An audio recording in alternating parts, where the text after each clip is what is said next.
गुरुजी नमस्कार। नमस्कार जी। गुरुजी आपको योगा दिवस और योगा डे की हार्दिक शुभकामनाएं परिवार सहित और सभी भारतवासी वासियों और उत्तराखंडी वासियों को योगा दिवस की हार्दिक शुभकामनाएं। गुरुजी ये बताओ थोड़ा जो योगा है, योगा का क्या मतलब है, थोड़ा योगा बताओ।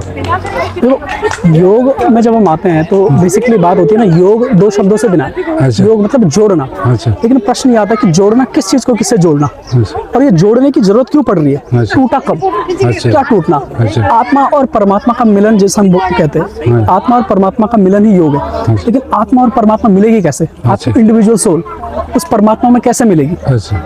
उसका एक प्रोसेस योग है। अच्छा। जिसमें कि आप अपने स्वरूप को जान लेते हैं। अच्छा। जिसका अल्टीमेट गोल होता है निर्विकल्प समाधि, जिसे पतंजलि ने स्पेसिफिकली पतंजलि योग सूत्र में दिया कि अंतिम गोल जो है, डेस्टिनेशन आपका निर्विकल्प समाधि है। अच्छा। जिसमें आप स्वयं से ही मिलते हो। तो योग आपको आपसे मिलवाता है कि आप कौन हो। योग आपसे समष्टिगत दुनिया की बात नहीं करेगा। अच्छा। योग पूछेगा आप कौन हो, ये जान लो। ये आपकी इंडिविजुअल यात्रा है कि आपका अपने आप से परिचय हो जाए। और जिस दिन हम स्वयं को जान लेते हैं, बोलते हैं ना कि दुनिया में प्रश्न बहुत सारे हो सकते हैं, लेकिन प्रश्न सिर्फ एक है जो शाश्वत प्रश्न है कि मैं कौन हूँ, हु एम आई। जिस दिन आपका ये प्रश्न आपको इसका उत्तर मिल जाता है, आप ये जान लेते हैं मैं कौन हूँ, उसके बाद आपके सारे प्रश्न गिर जाते हैं, क्योंकि और कोई प्रश्न है ही नहीं, एग्जिस्ट ही नहीं करता। तो योग आपकी वो यात्रा है जो आपको इस शाश्वत प्रश्न पर लेकर जाती है कि मैं कौन हूँ। गुरुजी एक नॉर्मल आदमी जो काम करने वाला आदमी है, जो घर वाला आता है, उसका नॉर्मल रूटीन योग के लिए क्या क्या होना चाहिए, थोड़ा बता दो। जो नॉर्मल, जो बिना सीखा हुआ, जो नॉर्मल हाँ योग से जुड़ना चाहता है। बिल्कुल, जो नॉर्मल है, जिसको बाकी फिलोसफी या इस चीज से कुछ भी नहीं लेना है, तो वो देखिए शारीरिक तौर पर तो काम कर ही सकता है। अन्नमय कोश मतलब हमारी जो फिजिकल बॉडी है, तो इसके लिए वो आसनों का अभ्यास कर सकता है। अच्छा। और जरूर ही नहीं कि आपको बहुत कठिन अभ्यासों का आसन, बहुत ही जो कठिन आसन है उनका अभ्यास करना। अच्छा। आप बहुत उसमें योग में बहुत अच्छे आसन है जिनमें आप बहुत ही सरलता से कर सकते हो, कोई भी कर सकता है। और सिर्फ आसन ही नहीं, प्राणायाम। प्राणायाम बहुत इंपॉर्टेंट चीज है, प्राणायाम को जरूर फोकस करना चाहिए। प्राणायाम आपको वो दे सकता है जो आपको आसन भी नहीं दे सकते। तो प्राणायाम और हर कोई कर सकता है, प्राणायाम ऐसा कोई नहीं जो कर नहीं सकता।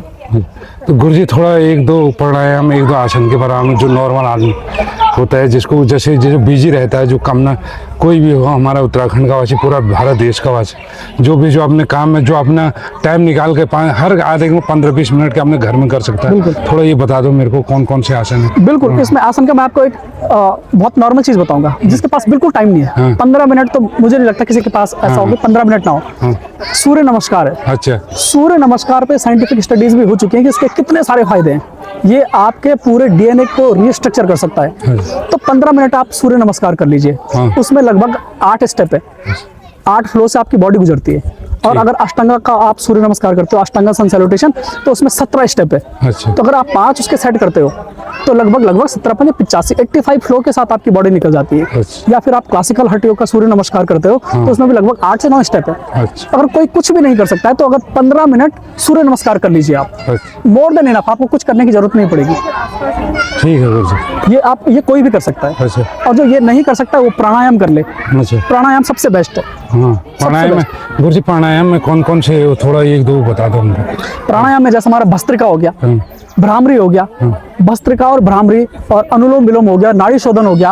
अब भस्त्रिका और भ्रामरी को मैं सबसे ज्यादा इंपॉर्टेंट मानता हूँ। अच्छा। भस्त्रिका प्राणायाम करते हो जिसमें आप सांसों को अपने इंटेंस करते हो, अपने सांसों को बहुत तेज आपकी सांसें चलाते हो जानबूझ के। इससे आपकी बॉडी में इतनी ज्यादा एनर्जी जनरेट होती है, आपकी बॉडी का एक एक सेल जिसके अंदर अपना एक एक माइटोकॉन्ड्रिया वो एक्टिव हो जाता है। तो ये एक इनॉर्मस एनर्जी जनरेट करता है आपके शरीर के अंदर, जिसका आपको फील होता है। आपको इसका फायदा मिलेगा पूरे शरीर में, आपकी एक चुस्ती रहेगी, एक एनर्जी बनी रहेगी। भ्रामरी प्राणायाम करते हो आप, भ्रामरी प्राणायाम से कंसंट्रेशन बच्चों को तो अवश्य करना चाहिए, इससे आपका कंसंट्रेशन बहुत ज्यादा बढ़ता है। भ्रामरी प्राणायाम के आप लगभग 5 से 6 मिनट भी करते हो, इसके आपको बहुत ज्यादा फायदे मिलेंगे। गुरुजी मैं एक बात कहना चाह रहा हूँ, जो हमारे उत्तराखंड वासी हैं, कितना मैंने इतना ध्यान दिया, मैंने कभी देखा कि जो हमारे उत्तराखंड के वासी हैं वो इस पे कम ध्यान देते हैं। कम ऋषिकेश में जो बाहर के आदमी हैं वो बहुत ही ज़्यादा ध्यान देते हैं। हमारे उस पर ध्यान करने के लिए थोड़ा बताइए, जो हमारे उत्तराखंड के रहते हैं, जो हम मूल योगा की उत्पत्ति हुई है, जहाँ योगा का मेन केंद्र है ऋषिकेश, फिर भी वहाँ हमारे जो लोकल आदमी कम रहते हैं, क्या बात? बिल्कुल, इसमें एक कहावत है ना, इसे शब्द से नाले कि घर की मुर्गी दाल बराबर। ये योग की भूमि है, और ये मनुष्य का स्वभाव है, वो उसका आकर्षण हमेशा दूर में रहता है। जो चीज़ दूर की होती है, बोलते हैं दूर के ढोल सुहावने लगते हैं। ये योग की भूमि है, यहाँ पर योग की उत्पत्ति हुई है। और मैं जैसे अभी थोड़ी देर पहले बोल भी रहा था कि योग हमने तब शुरू किया जब वेस्टर्न कंट्रीज से, जब अंग्रेजों ने करना शुरू किया, बाहर के लोगों ने शुरू किया, उसके बाद हमें योग का शौक चढ़ा। तो ये मनुष्य का स्वभाव है, जो उसके पास होता है वो उसकी वैल्यू कभी नहीं करता। उसका आकर्षण हमेशा उस चीज़ के प्रति रहेगा जो उसके पास है ही नहीं। और वेस्टर्न लोगों को पता है ये उनके पास थी नहीं, ये हमारी धरोहर है, तो उनका आकर्षण इसके प्रति है और वो जानते हैं इसके फायदे को, वो जानते हैं ये तुम्हें कहाँ लेकर जाता है। फिर दूसरी बात ये है कि वो लोग मटीरियल की सक्सेस पे, पीक ऑफ मटीरियलिज्म पे आओ, उनके पास सारी सुख संपत्ति, पैसा, उन्होंने सब कुछ देख लिया, तो उससे ऊपर क्या? तो योग उससे ऊपर का सुख, आनंद आपको देता है।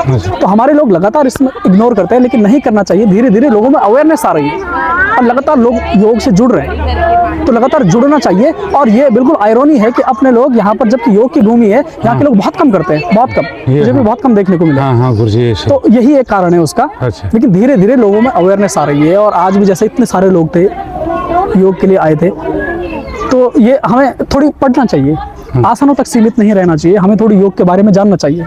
योग है क्या? आसन योग का सिर्फ 0.5% है, 1% भी पूरा नहीं है। वो योग में आने की तैयारी है बस, आसन। तो हम आसन से बाहर जब हम योग को पूरा एक ब्रॉडर पर्सपेक्टिव में देखते हैं, तो हमें पता चलता है कि एक्चुअली योग क्या है। अच्छा गुरुजी, लास्ट क्वेश्चन है, यदि इंसानी आदमी ने अपना बौद्धिक विकास, शारीरिक विकास करना चाहिए, तो योग एक परफेक्ट वो है? बिल्कुल, अगर आप चाहे शारीरिक की बात करें या मानसिक की बात करें, दोनों इसके लिए आपको योग से बेस्ट आपके लिए कुछ है ही नहीं। क्योंकि सबसे पहले हम जैसे आसन करते हैं, वो हमारे फिजिकल बॉडी, अन्नमय कोश पर काम करता है। तो अगर आप स्वस्थ रहेंगे, तो स्वस्थ शरीर में ही आपका स्वस्थ मस्तिष्क भी निवास करेगा। तो आप शारीरिक और मानसिक तौर पर अगर आप बलिष्ठ होना चाहते हैं, अगर आप स्ट्रांग होना चाहते हैं, तो योग ही आपको देगा। आसन और प्राणायाम का अभ्यास जब आप करते हो, तो आपको मेंटल क्लैरिटी आएगी। आपका जब शरीर माध्यम खलु धर्म साधनम, जब आपका शरीर स्वस्थ रहेगा, उसके बाद ही आप सारे काम कर सकते हैं। तो योग आपको स्वस्थ देता है, सबसे पहले आपको स्वास्थ्य देता है। और एक अच्छा स्वास्थ्य अगर आपके पास है, तो डेफिनेटली आप जो भी आगे करेंगे, जो भी जिस भी फील्ड में जो भी आप करना चाहें, उसके लिए सबसे पहले शरीर का स्वस्थ होना बहुत जरूरी है। ठीक। तो इसलिए कोर में, बेस में सबसे पहले आपको आपका शरीर है, और शरीर को स्वस्थ रखने के लिए आपको आसन और प्राणायाम का अभ्यास तो करना ही पड़ेगा। ठीक है गुरुजी, आपका अमूल्य समय देने के लिए मैं तहे दिल से आपका अभिनंदन करता हूं, और इसी के साथ ये समाप्त करता हूं। थैंक यू गुरुजी, नमस्कार। नमस्कार जी, थैंक यू वेरी मच।